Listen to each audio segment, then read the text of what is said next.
I mean, there must be some fine line when you use stereotypes, right? Something that's funny could be very easily offensive to some people. And if you're making a Mexican joke and you're not Mexican, well, it's fun because if they're all in the audience, I'm like, hey, I want to get pregnant. Where's Jose at? You know what I'm saying? It's like, then they'll all laugh together because it's kind of funny, and I'm Asian girl saying it. So that's the fine line. But you got to use the stereotypes to bring it. It makes it funny so that everyone can relate. However, since I'm Asian, I'm not going to do stupid Asians. I don't really do too many Asian stereotypes since I'm Asian, but I'll do every other ethnic one, and I'll bring it.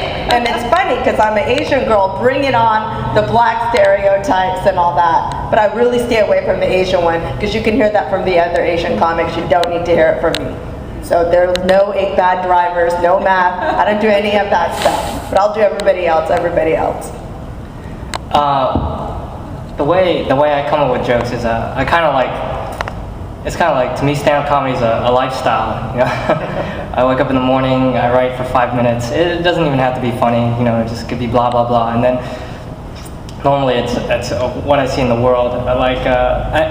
I like stereotypes too, but when it comes to Asian stereotypes, there's always this negative perception of a stereotype. Now, I never thought that, you know, Asian people knowing karate, that was a bad thing, you know what I mean? I thought it was kind of cool. So, you know, when I do my jokes, it's always kind of like, yeah, we know Kung Fu, watch out! Something like that. See, there was this joke, okay, so I heard this comedian, and he was terrible. I watched him, I paid to watch him, and he was just awful. The whole entire time, all he did was talk about Asian people and how small their dicks were. Yeah, it was terrible because there was an Asian couple sitting right next to him, and he was just saying, "You're a bad driver," the entire time, and I got really pissed. Because the way I looked at it was, if I was a bad driver, you know, I have my excuse, or. Or I said, if my dick is small, it's not small, it's cute. You know, like, that's how I would play with the stereotype. It's never like a negative thing. You should keep it fun. You know, loosen up. Don't take the stereotype too seriously. You know, whatever. They're just there. I mean, Darby, maybe you can give us some perspective because, you know, you don't see like Dane Cook or Robin Williams or any of these white guys like address their whiteness in their acts. But do Asian Americans, do you find that in terms of presenting material to the audience, there does have to be some kind of relational?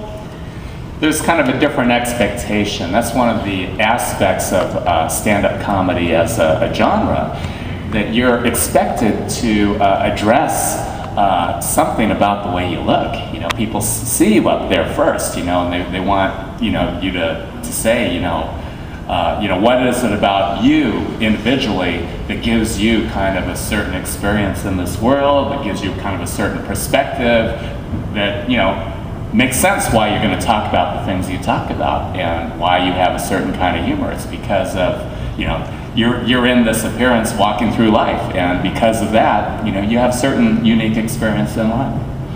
Yeah, I've heard a lot of comedians say that, you know, stereotypes are really the currency of comedy. Currency meaning, like, you know, there's something very valuable about the stereotypes. It's because everyone, or not everyone, but most people recognize the stereotypes immediately, you know? So it's kind of like you can just say one word about stereotype and there's a whole package of meaning that goes with it that people get very quick.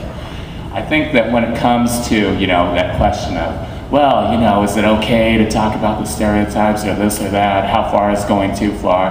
I think that a lot of people don't give enough attention to what kind of social energy is being generated. You know, more than the... Get an STD, and that woman thought I was like an Asian whore because she's all like really serious, and I got chlamydia, and she's like, you gotta take these antibiotics for the next 10 days.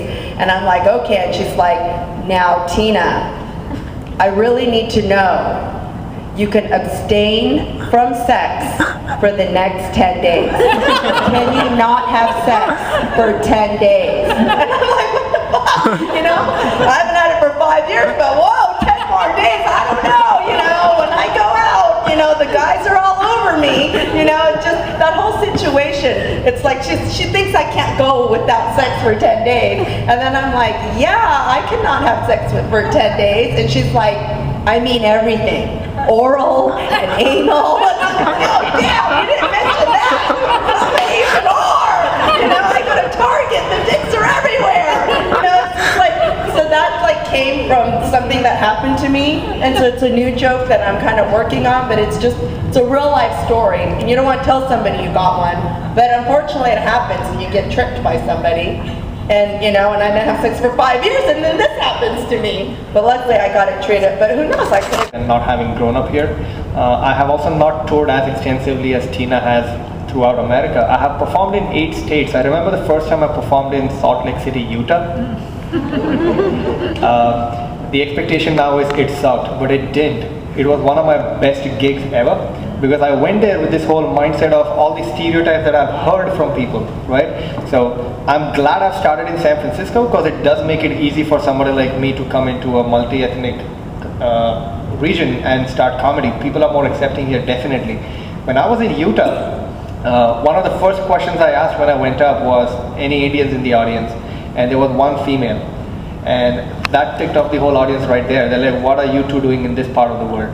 Right? And I'm assuming there's all Mormons who are going to sit in the crowd and throw stuff at me. But one thing that I've noticed is most people who go to comedy clubs have a pretty open mind. They already know that they will be hearing things that they wouldn't hear at churches. So I had a great time in Utah. It was one of my best gigs. And I was doing 2 gigs in the same night. So the 8 p.m. show went so well for me. At 10 p.m. the guy, usually they light you saying you'll be doing 10 minutes, and I light you at 8 and you got to get off the stage. The second show he actually told me you can go as long as you want, because they've heard me enough, they haven't heard you before. The one crowd that I have still not cracked is Virginia. I've done a couple of gigs in Virginia. That's one place I've never done well. I've done like 4 or 5 gigs there. I don't know what it is about Virginians, but someday I'll figure it out. I take it as a challenge. I love to go to new places and do comedy as a challenge, because I have 2 things to overcome. One, the fact that I don't speak like most other comedians in this country do, and that takes a little bridging.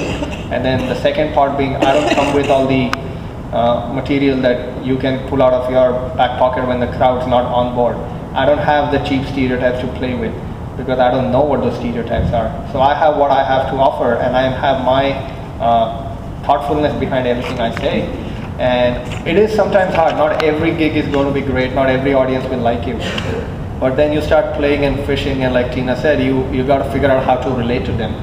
Sometimes it might come down to me really throwing silly stuff at them, just keeping them on board, and then trying to slip in what the point that I want to make, and see if they're on board yet. So I don't know if it's tougher or easier. Some people say it's easier for male comedians. Females have it tough. Sometimes you think it's easier being a female comedian, and male comics have it tough. So I really don't see it as a male, female, Asian, non-Asian thing. I think it's an individual, how your persona is on stage. Coming and showing your support for all of us. Just wanted to let you know there will be a wine reception outside. Complimentary, so go nuts. Remember to check out more US of Asian American festival events. They're running all throughout May. And to check out the gallery while you're here. It's open, it's available. Be sure to check out the art, because it's really, really good. And thank you to all of our panelists.